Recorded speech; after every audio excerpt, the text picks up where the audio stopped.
Dans un pays longtemps décrit comme enclavé, plus de 150 villages basculent soudain dans la lumière. Va ce simple changement remet en cause l'idée d'une stagnation irréversible. Dans les villes, plusieurs centaines de milliers d'habitants commencent à accéder plus régulièrement à une eau plus propre, alors même que la réputation du Burkina Faso reste celle d'un espace structurellement vulnérable.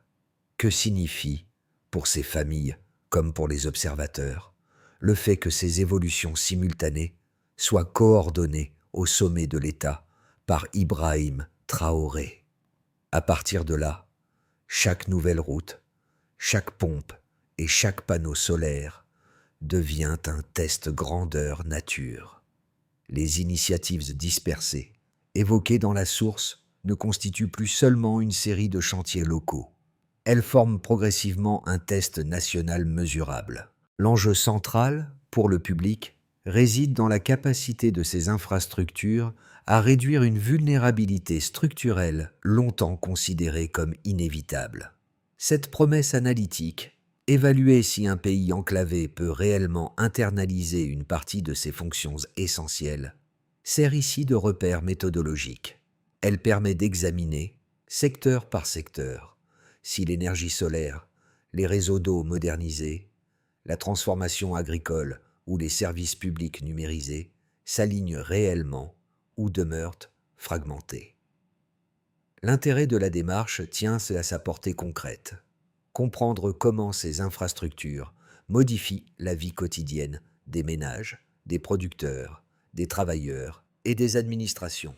Leur articulation déterminera si les évolutions observées marquent un simple ajustement ponctuel ou une transformation en profondeur. Et une question demeure, micro-hook incontournable. Comment suivre cette trajectoire sans tomber dans la spéculation alors que les données disponibles restent partielles? C'est précisément cette incertitude mesurable qui rend l'analyse indispensable. Deux indicateurs issus de la source font apparaître un basculement discret. Plus de 150 villages ont été connectés à des installations solaires et une usine de transformation de tomates emploie désormais environ 150 travailleurs tout en stabilisant les débouchés agricoles. Ces deux données, souvent perçues séparément, constituent en réalité le mini-reveal. Elles appartiennent à une même séquence visant à internaliser des fonctions essentielles que le Burkina Faso dépendait autrefois de l'extérieur pour assurer.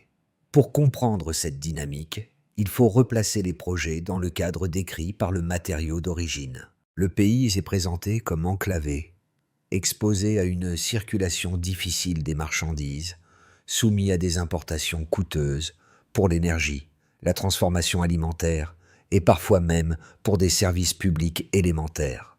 Les villages évoqués dans la source vivaient sous une contrainte permanente. Absence d'éclairage après la tombée de la nuit, impossibilité de conserver les produits périssables, temps de trajet long pour atteindre marchés, dispensaires ou administrations, et dépendance structurelle à des réseaux extérieurs. Dans ce contexte, l'apparition d'infrastructures locales, panneaux solaires, barrages, axes routiers modernisés, hôpitaux régionaux, réseaux d'eau réhabilités ou plateformes numériques ne représente pas seulement une amélioration sectorielle. Elle révèle une tentative d'articuler plusieurs fonctions vitales autour de capacités nationales émergentes. La source mentionne aussi le rôle institutionnel associé à Ibrahim Traoré, un repère administratif qui coordonne les chantiers sans introduire de jugement de valeur. Cette mention sert uniquement à situer la centralisation organisationnelle décrite dans le document. La question structurante devient alors: ces projets forment-ils un système cohérent ou un ensemble d'interventions parallèles répondant à des urgences distinctes? Pour les observateurs comme pour les citoyens, la cohérence interne déterminera si les effets recensés, éclairage nocturne, débouchés agricoles stabilisés, accès élargi à l'eau, services publics rapprochés, annoncent une transformation durable ou seulement une série d'améliorations localisées. C'est cette interrogation méthodologique qui guide la suite de l'analyse. Pour saisir les premières conséquences concrètes des projets mentionnés dans la source, il est utile d'observer deux situations locales qui servent de guides analytiques.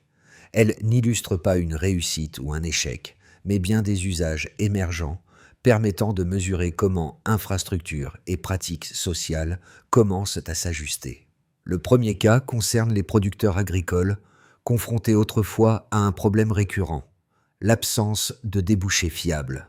Le document explique qu'avant la mise en service de l'usine de transformation de tomates, une partie des récoltes finissait par se perdre, faute de circuits de commercialisation stables. Depuis l'ouverture de cette structure, les agriculteurs obtiennent davantage de contrats réguliers et l'activité salariée qu'elle génère crée un ancrage économique local. Cette évolution ne garantit pas une pérennité, mais elle réduit une incertitude chronique qui pesait sur plusieurs villages concernés. Le second cas se déroule dans les zones rurales dépourvues d'électricité stable. La source décrit comment l'installation de panneaux solaires dans plus de 100 localités a permis de modifier des usages simples mais structurants. Éclairage domestique après le coucher du soleil, réfrigération de produits sensibles, possibilité d'études en soirée ou d'activités professionnelles de base. Ces ajustements changent la gestion du temps quotidien et réduisent certaines contraintes matérielles, même si leur portée à long terme reste à observer. Ces deux situations, bien qu'hétérogènes, montrent comment des infrastructures nouvellement implantées influencent les routines locales. Elles constituent des repères utiles pour analyser la transition en cours, un ensemble de petites transformations concrètes qui, mises côte à côte, dessinent une dynamique plus large. Le so what se résume ainsi.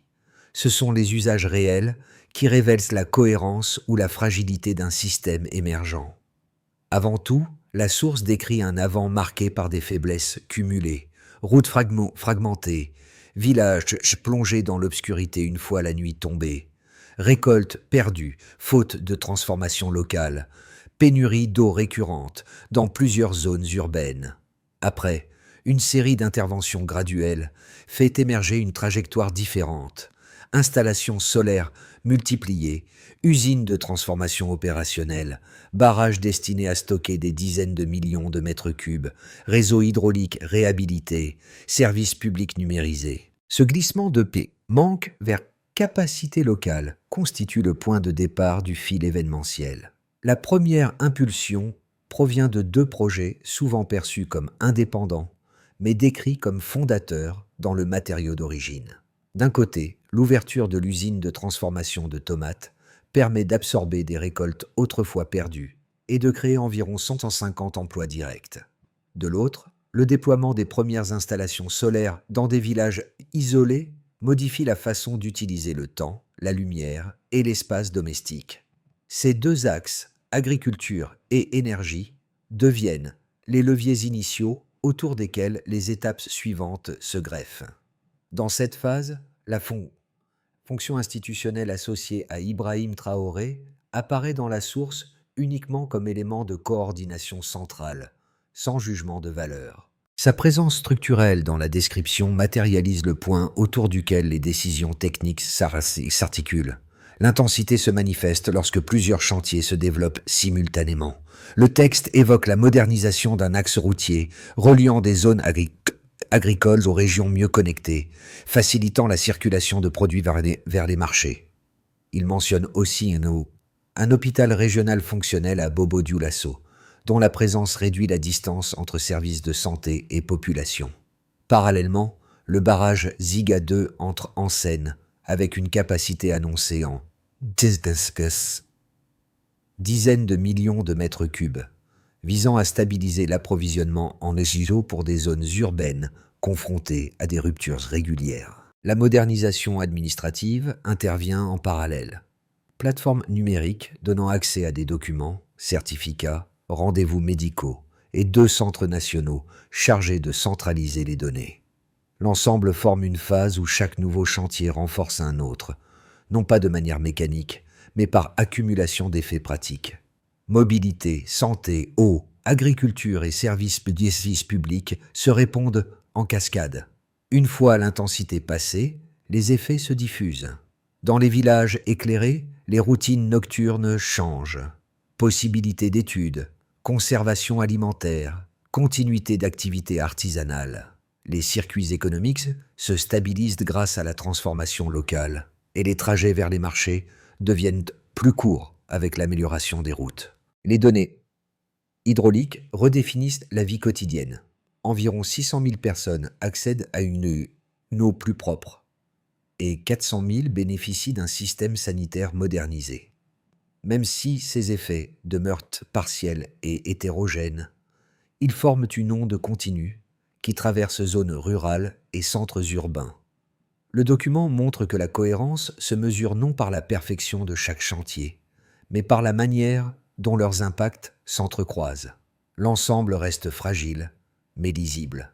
Ainsi se déploie la séquence déclencheur, intensité, prolongement, où la coordination institutionnelle, associée dans la source à Ibrahim Traoré, sert de repère administratif pour comprendre la logique interne des projets. L'analyse quantitative issue du matériau fourni repose sur 3 groupes d'indicateurs qui permettent d'observer la dynamique en cours sans extrapolation: l'accès à l'énergie, la gestion de l'eau et les infrastructures de services. Pour chacun, la source avance un chiffre, une intention technique et une portée encore partielle, ce qui en fait des balises utiles plutôt que des résultats définitifs. La coordination centrale rattachée institutionnellement à Ibrahim Traoré est mentionnée dans le texte uniquement pour situer l'organisation générale des chantiers. Le document signale que plus de 150 villages ont été reliés à des installations solaires. Ce chiffre constitue un changement notable dans un pays où de nombreuses localités restaient plongées dans l'obscurité après le coucher du soleil. Phrase d'explication. L'indicateur illustre une bascule énergétique locale encore modeste, mais techniquement structurante. La source précise que ces installations ont permis d'introduire 3 usages clés: éclairage domestique, conservation des produits sensibles et possibilité d'études ou d'activités après la tombée de la nuit. Si leur portée reste partielle, elles réduisent néanmoins une contrainte de temps dont dépendaient plusieurs communautés rurales. Le barrage Ziga 2 est décrit comme capable de stocker des volumes d'eau exprimés en dizaines de millions de mètres cubes. Même sans précision supplémentaire, l'ordre de grandeur montre que l'infrastructure vise à stabiliser des besoins essentiels: consommation domestique, approvisionnement sanitaire, usage productif. Phrase d'explication. L'ampleur du volume montre une réponse hydraulique adaptée aux pénuries régulières. Le texte contextualise cette donnée par la mention de situations antérieures dans plusieurs zones urbaines: rupture d'approvisionnement, rationnement dans certains hôpitaux, longues distances parcourues par les ménages pour accéder aux points d'eau. Le barrage, en tant qu'infrastructure, constitue donc un pivot pour améliorer la disponibilité d'un service vital. Selon la source, environ 600 000 personnes disposent désormais d'un accès plus propre à l'eau dans les zones urbaines et 400 000 habitants bénéficient d'un système sanitaire amélioré. Ces 2 chiffres décrivent une progression mesurable dans un pays où l'accès irrégulier à l'eau constituait une vulnérabilité majeure. Phrase d'explication.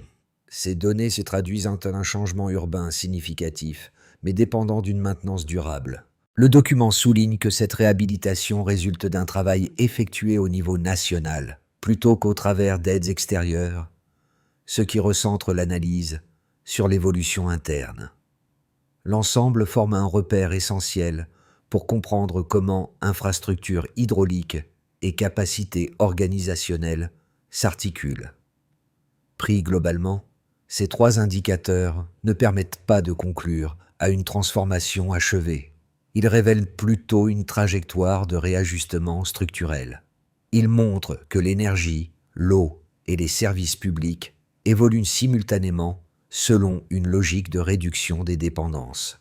La mention institutionnelle d'Ibrahim Traoré, strictement descriptive, sert ici à situer le centre de décision tel qu'il apparaît dans le document, et non à qualifier les résultats. Pour clarifier les tensions conceptuelles présentes dans la source, il est utile de formuler 2 thèses opposées de manière loyale, une lecture qui reconnaît les arguments les plus solides de chaque côté, avant de proposer une réponse analytique strictement fondée sur les données fournies. Cette démarche évite les conclusions normatives et permet de mesurer l'ampleur réelle des évolutions décrites. Thèse A. Une trajectoire de réduction des vulnérabilités structurelles. Selon cette lecture, les projets mentionnés dans le matériau s'inscrivent dans une logique cohérente. Énergie solaire déployée dans plus de 100 villages, barrage Ziga 2 dimensionné pour stocker des dizaines de millions de mètres cubes, réseau d'eau modernisé au bénéfice de 600 000 habitants, hôpital régional opérationnel, routes améliorées, plateforme numérique centralisée, usine de transformation créant environ 150 emplois directs. Leur simultanéité semble indiquer un effort coordonné pour internaliser plusieurs fonctions essentielles: énergie, eau, services publics et activités économiques locales. Les indicateurs présentés dans le texte soutiennent cette interprétation car ils montrent des évolutions tangibles dans des secteurs jadis marqués par la fragilité. Thèse B. Une juxtaposition d'interventions sectorielles sans plan global identifiable. La seconde lecture observe que la source ne fournit aucun document de planification centralisé, ni schéma directeur explicite. Les projets couvrent des domaines très différents: hydraulique, énergétique, routier, agricole, sanitaire, numérique. Mais la narration ne confirme pas qu'ils procèdent d'une stratégie unifiée. Leur progression, bien que simultanée, pourrait relever d'interventions répondant à des urgences locales plutôt qu'à un cadre structurel cohérent. Cette thèse rappelle également que les chiffres cités ne permettent pas d'évaluer la durabilité, la maintenance, ni la mise en réseau des infrastructures. L'hétérogénéité territoriale observée dans la source rend l'équation encore plus ouverte. Réponse analytique fondée uniquement sur le matériau fourni. Les deux thèses disposent d'appuis réels dans la source, mais aucune ne peut être tranchée sans éléments extérieurs. Les données indiquent une dynamique d'ajustement structurel, encore en cours, dont la cohérence dépendra de l'évolution future des infrastructures, de leurs usages et de leur articulation. La seule conclusion neutre possible est que les effets observés forment un mouvement encore incomplet, fondé sur des avancées mesurables, mais non consolidées. Ce midpoint repose sur un constat simple rapporté par la source. Lorsque l'énergie, l'eau, la mobilité et certains services publics avancent simultanément, même de façon inégale, les routines locales commencent à se reconfigurer. Il ne s'agit pas d'une rupture spectaculaire, mais d'un alignement progressif entre infrastructures et usages, où plusieurs chantiers sectoriels cessent d'être perçus comme des blocs indépendants. Le texte décrit, par exemple, comment l'éclairage solaire modifie l'organisation du temps dans plus de 150 villages, pendant que les réseaux hydrauliques modernisés redéfinissent l'accès à l'eau pour environ 600 000 habitants en milieu urbain. Ces évolutions, bien que partielles, créent une densité nouvelle dans la vie quotidienne. Déplacements raccourcis, continuité des activités, réduction de certaines incertitudes domestiques ou économiques. Dans cette articulation, la source mentionne également la fonction institutionnelle associée à Ibrahim Traoré, uniquement pour situer le centre administratif chargé de coordonner les chantiers. Cette présence n'introduit ni valorisation ni critique. Elle sert à clarifier l'architecture organisationnelle telle qu'elle apparaît dans le document. Le reveal tient donc dans cette convergence.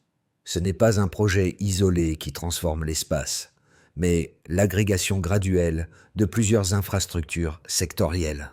Leur interaction ouvre une phase où les effets deviennent plus visibles, sans pour autant constituer une transformation achevée. Les effets concrets décrits dans la source peuvent être analysés en 4 groupes distincts.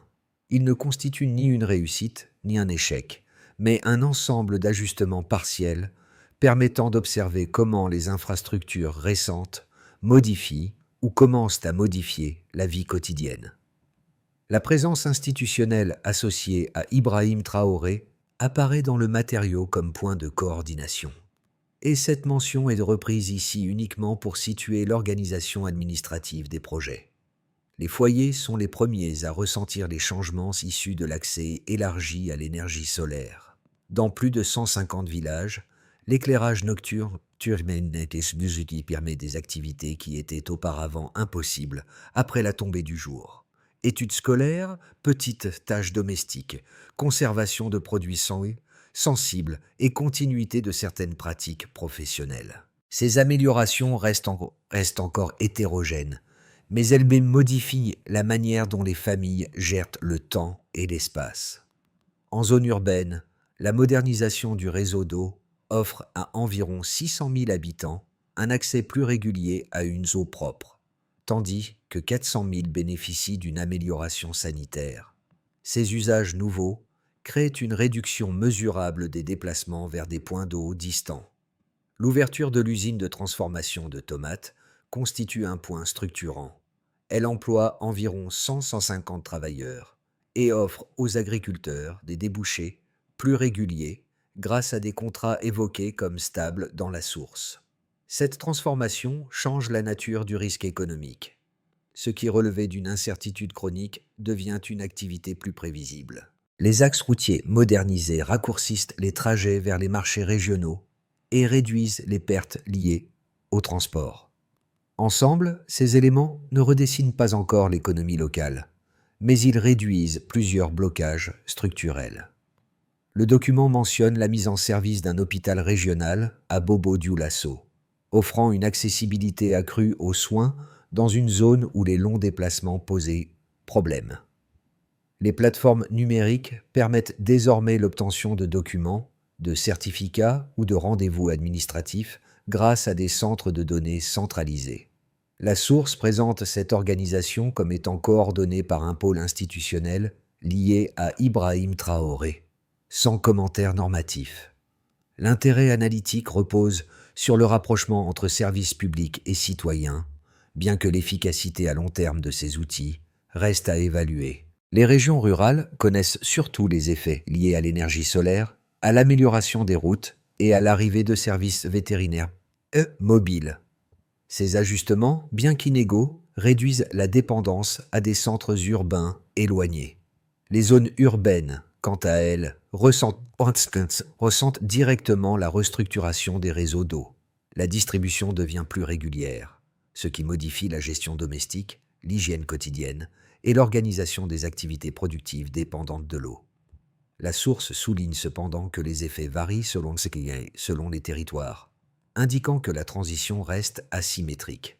Pris ensemble, ces impacts composent un mouvement encore en formation, tangible, mesurable, mais non consolidé. Ils montrent comment des infrastructures dispersées commencent à produire des effets croisés dans les lieux de vie, les circuits économiques, les services publics et les territoires.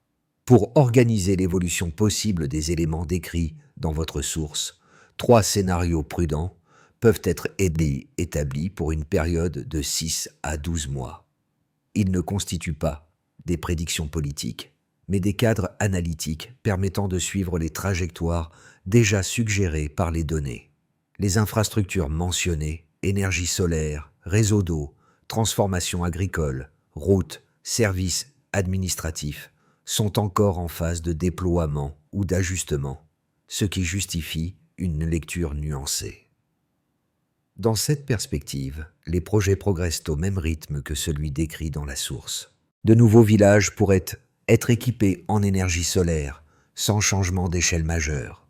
Les réseaux d'eau rénovés consolideraient leur fonctionnement dans les zones urbaines. Cités, permettant de maintenir l'accès régulier pour les populations concernées. L'hôpital régional poursuivrait une montée progressive en capacité, tandis que les plateformes numériques élargiraient lentement leurs usages. Les contraintes logistiques, telles que la maintenance des installations isolées ou le transport des matériaux, resteraient cependant présentes. Ce scénario repose sur une stabilité technique minimale. Ici, les interactions entre énergie, eau, santé, agriculture et services numériques deviennent plus nettes. L'énergie solaire pourrait soutenir davantage la chaîne du froid dans les villages, renforcer certains services médicaux ou stabiliser de petites activités artisanales. Les routes modernisées faciliterait la circulation de produits issus de la transformation agricole, élargissant les marchés accessibles. Les réseaux d'eau restructurés offriraient une plus grande régularité, réduisant des fragilités urbaines décrites dans la source. Ce scénario suppose une amélioration de la coordination opérationnelle et de la maintenance locale. Dans ce cas, plusieurs infrastructures rencontrent des limites techniques. Retard dans la maintenance des installations solaires, difficulté à garantir une distribution hydraulique stable, contraintes logistiques dans les régions les plus éloignées ou surcharge ponctuelle des services publics numérisés. Les effets observés dans la source. Éclairage de 150 villages, amélioration de l'accès à l'eau pour 600 000 habitants, emplois issus de la transformation agricole, se poursuivraient, mais à un rythme plus lent et plus irrégulier selon les territoires. Ce scénario évoque une progression hétérogène plutôt qu'un recul global. Ces trois trajectoires constituent un outil analytique permettant de suivre les évolutions futures sans anticiper des résultats qui dépasseraient que les données disponibles. Elles servent surtout à structurer l'observation, en gardant à l'esprit que la cohérence réelle dépendra de l'articulation progressive entre infrastructure et usage. Pour comprendre la portée concrète des projets décrits dans votre source, il est utile d'observer comment différentes catégories de population peuvent percevoir ou vivre ces évolutions. Cette analyse ne vise ni à produire une adhésion, ni à anticiper les résultats à venir. Elle permet simplement de situer les effets décrits dans le texte, du point de vue de ceux qui les expérimentent quotidiennement. Voici une transition naturelle. Habitants des zones rurales. Pour les communautés éloignées des centres urbains, l'éclairage soleil constitue l'un des changements les plus tangibles. Dans plus de 150 villages, la possibilité d'étudier ou de travailler après la tombée du jour modifie profondément le rapport au temps. Des usages simples, réfrigération des produits sensibles, tâches domestiques prolongées, réduction des déplacements nocturnes, redessinent la vie quotidienne. Ces effets, bien que partiels, réduisent certaines contraintes signalées dans la source. Voici une transition naturelle. Résidents urbains, Sissi. Les habitants des villes, notamment Ouagadougou et Bobo-Dioulasso, voient leurs pratiques liées à l'eau évoluer de manière notable. La modernisation du réseau permet à environ 600 000 personnes d'accéder plus régulièrement à une eau propre et à 400 000 de bénéficier d'un système sanitaire amélioré. Ce changement diminue les ruptures d'approvisionnement, réduit les files d'attente autour des points d'eau et améliore les conditions d'hygiène domestique. Même si la stabilité du système dépendra de la maintenance, l'impact immédiat est clairement perceptible. Voici une transition naturelle. Travailleurs, agricoles, artisans et salariés. L'usine de transformation de tomates offre environ 150 emplois directs et crée pour de nombreux producteurs des débouchés réguliers. Dans un contexte où l'incertitude était la norme, la possibilité de contractualiser les ventes modifie le calcul du risque des familles agricoles. Les routes modernisées facilitent la circulation des marchandises, réduisent les pertes et élargissent l'accès aux marchés régionaux. Ces ajustements, modestes mais concrets, redonnent une certaine prévisibilité à plusieurs activités locales. Pris ensemble, ces trois perspectives montrent comment les projets décrits touchent différemment les habitants, selon leur localisation, leurs besoins et leurs pratiques quotidiennes. Pour organiser de manière opératoire les éléments présents dans la source, il est possible d'esquisser une feuille de route analytique en 4 étapes.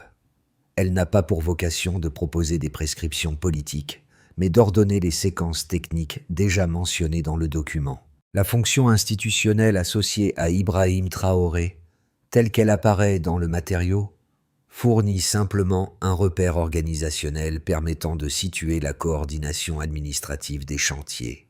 Les installations solaires, le barrage Ziga 2, les réseaux d'eau modernisés, l'hôpital régional et l'usine de transformation forment un socle encore fragile. La source montre que leurs effets sont tangibles, mais dépendants de la maintenance. Une première étape consisterait à identifier les besoins techniques récurrents, les pièces critiques, ainsi que les compétences locales nécessaires pour stabiliser ces acquis. Cette consolidation conditionne la pérennité des effets observés dans les villages comme dans les zones urbaines. Le texte suggère que plusieurs chantiers fonctionnent en parallèle. Énergie, eau, agriculture, santé, routes, services numériques. Leur interaction pourrait accroître l'efficacité globale. L'énergie solaire peut soutenir la chaîne du froid médical. Les itinéraires routiers modernisés facilitent la distribution des produits agricoles transformés. Les plateformes numériques améliorent la gestion administrative. Le rôle de coordination institutionnelle évoqué dans la source, rattaché à Ibrahim Traoré, constitue un point d'appui pour articuler ces secteurs sans tirer de conclusions normatives. Les données fournies, plus de 150 villages électrifiés, capacité hydraulique en dizaines de millions de mètres, 600 000 bénéficiaires urbains de l'eau améliorée, 400 000 du sanitaire, environ 150 emplois directs, peuvent être structurés dans un tableau de suivi trimestriel. Cela permettrait d'observer les évolutions sans extrapolation. La source indique des effets hétérogènes entre zones rurales et urbaines. Une feuille de route analytique exigerait donc d'identifier les régions où les besoins restent les plus marqués et d'adapter les priorités en conséquence.